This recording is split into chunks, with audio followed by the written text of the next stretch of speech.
साईं ज़हूर की आवाज में जो एक जादू है, और जितनी भी हमारी पॉप इंडस्ट्री है इन्होंने इनको पकड़ लिया और कोक स्टूडियो ने इनको एक्सप्लोर किया। बहुत अरसे से जो है ये काम कर रहे थे और इस लेवल तक नहीं पहुंचे थे जिस लेवल तक इनको एज दिया गया कोक स्टूडियो की तरफ से, और वहां से ये हिट हुए। और ऑब्वियसली इनके जो ट्रैक्स हैं, नो डाउट इनकी जो आवाज है वो सीधा दिल के अंदर उतरती है। जब अल्लाह कहते हैं और समझने वाले और सुनने वाले जितने भी लोग हैं वो इस आवाज के दर्द को समझते हैं, इस आवाज और इस लफ्ज में जो ये कह रहे होते हैं उसकी पाकीज़गी को समझते हैं और ये दिल तक पहुंचता है। मुझे तो बहुत ज्यादा पसंद है ये ट्रैक। रिमिक्स वर्जन इसलिए चलाता हूं कि स्टार्टिंग का जो ओपनिंग ट्रैक है वो इस रिमिक्स के साथ मुझे खुद पर्सनली बहुत ज्यादा पसंद है। और इनकी एक परफॉर्मेंस अल्लाह की मैंने देखी थी साईं ज़हूर की BBC अवार्ड्स में, जहां पर तकरीबन टोटल वहां पे जो है इंटरनेशनल क्राउड था और उस टोटल क्राउड ने बहुत ज्यादा अप्रिशिएट किया था साईं ज़हूर को। एक आउटस्टैंडिंग किस्म की परफॉर्मेंस थी। और जब भी किसी पाकिस्तानी को मैं देखता हूँ किसी ऐसे प्लेटफॉर्म पर परफॉर्म करते हुए तो बस ही मुझे बहुत ज्यादा खुशी होती है। लम्बिया पैंडे ओखिया ने रावा इश्क दिया, एग्जैक्टली इश्क की जितनी भी राहें हैं अब बहुत ही मुश्किल हैं, बहुत कॉम्प्लिकेटेड हैं। जितने भी आशिक लोग इस वक्त मुझे सुन रहे हैं उन तमाम लोगों के दिल पर ये साईं ज़हूर के अल्लाह की तरह ये बात जो है उतर रही होगी कि ये जो इश्क की राहें हैं एग्जैक्टली ये बहुत ही मुश्किल होती हैं और इनको अबूर करना, इनको पार करना हर किसी के पास की बात नहीं है। तो इसलिए अवॉइड करना चाहिए ऐसी चीजों से। ना किसी के साथ खेलो, ना अपना खेल और तमाशा किसी के सामने लेकर आओ। हाँ, दिल मजबूर है, इंसान अपनी आदत से मजबूर है। और आजकल माहौल ऐसा हो गया है जी, हर दूसरा बंदा आपको आशिक मिलेगा। है क्या बोले जी, जमाना काफी तरक्की कर चुका है लेकिन आशिक अभी भी उसी जगह पर कायम है। उनकी फीलिंग्स, उनके जज्बे, उनकी ख्वाब, उनकी उमंगें, उनकी उम्मीदें, उनकी एफर्ट्स, वो सब के सब उसी लेवल पर मौजूद है। हाँ, अगर आजकल कोई कहता है कि वो इश्क में नाकाम हो गए हैं तो मेरा ख्याल है कि इश्क में नाकामी जो है हकीकत में इश्क का असली रूप है।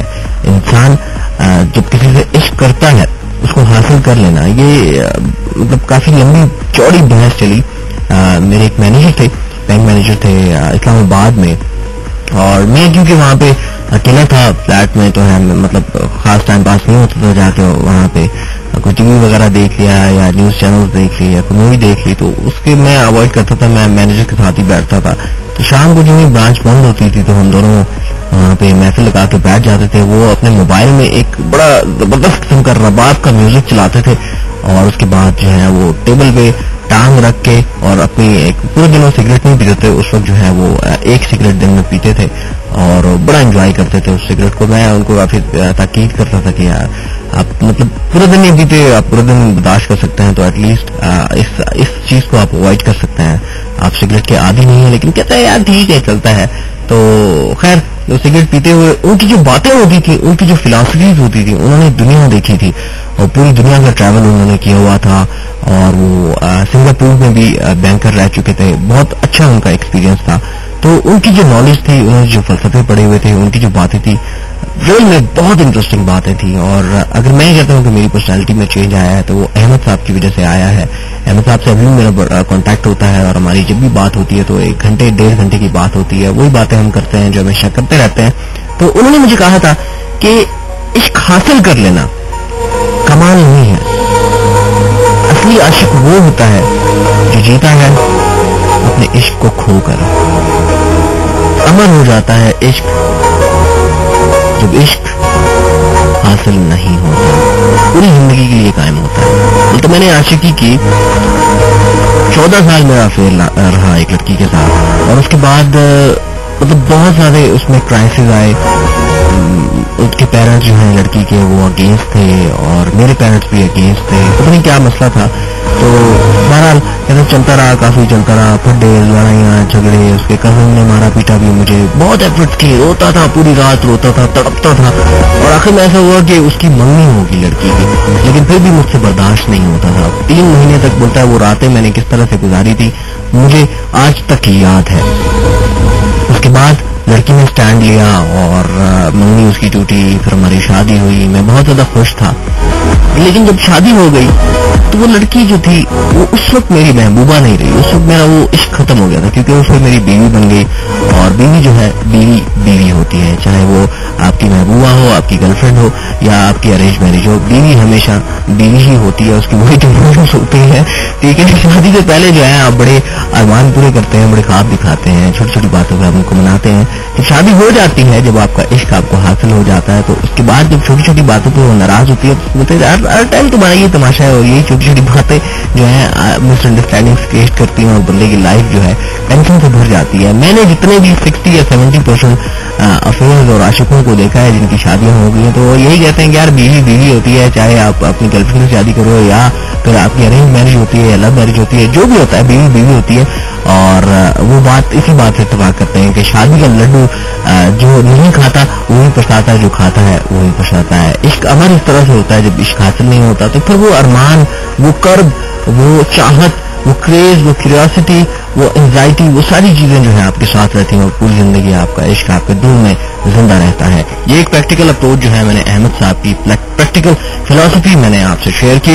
वेल देखते हैं कौन कौन हमारे साथ है जी।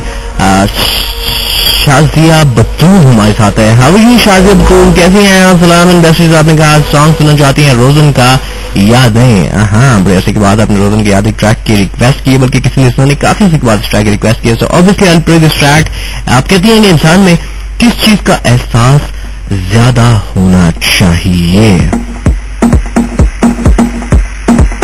ये एहसास किस चीज का नहीं होता है? एहसास मतलब किसी स्पेसिफिक उसका एक फेज जो होता है वो एक स्पेसिफिक नहीं होता, उसकी सिर्फ जो है मखसूस नहीं होती। एहसास आपके दिल के अंदर, आपके ब्लड के अंदर एक ऐसा जज्बा, ऐसा केमिकल होता है जो किसी भी चीज को महसूस करता है, किसी भी अच्छाई और बुराई में तमीज करता है, आपकी माइंड को एक शऊर देता है, आपको एक अच्छा इंसान बनाता है। जब आप किसी बुराई को देखते हैं तो एटलीस्ट आप उसको बुरा कहते हैं, तो ये आपका एहसास है। आप किसी के बारे में अच्छा सोचते हो, ये भी आपका एहसास है, ये भी आपकी फीलिंग्स है। और एहसास अगर पॉजिटिव वे में हो तो बहुत अच्छा है, लेकिन नेगेटिव वे में हो तो एग्जैक्टली आपके लिए भी नुकसानदेह है और दूसरों के लिए भी नुकसानदेह है। इसकी दो सिमत होती हैं एहसास की। डॉक्टर अशफाक ने कहा एहसास के बारे में एक बड़ी खूबसूरत उन्होंने फिलॉसफी दी थी कि एहसास एक ऐसा घोड़ा है जिसको आप जिस सिमत में दौड़ाओगे वो उसी सिमत में दौड़ेगा। अगर आप उसको पॉजिटिव सिमत में दौड़ाओगे तो पॉजिटिव सिमत में दौड़ते हुए अपनी मंजिल तक पहुंचेगा और अपना एक मकाम, अपना एक नाम पीछे छोड़ता हुआ जाएगा। और अगर आप उस घोड़े को नेगेटिव सिमत में दौड़ाएंगे तो भी वो एक एहसास जो है ये घोड़ा अपना एक नाम, अपनी पहचान और लोगों को आपके करीब तर करता जाएगा। पॉजिटिव सिमत में आपके लिए थोड़ी सी दुश्वारियां होंगी, थोड़ी सी मुश्किलात होंगी, थोड़ा कॉम्प्लिकेटेड सफर है, लेकिन आपकी मंजिल बहुत खूबसूरत है। अगर आप नेगेटिव सिमत में जाएंगे तो आपको एक बड़ा स्मूथ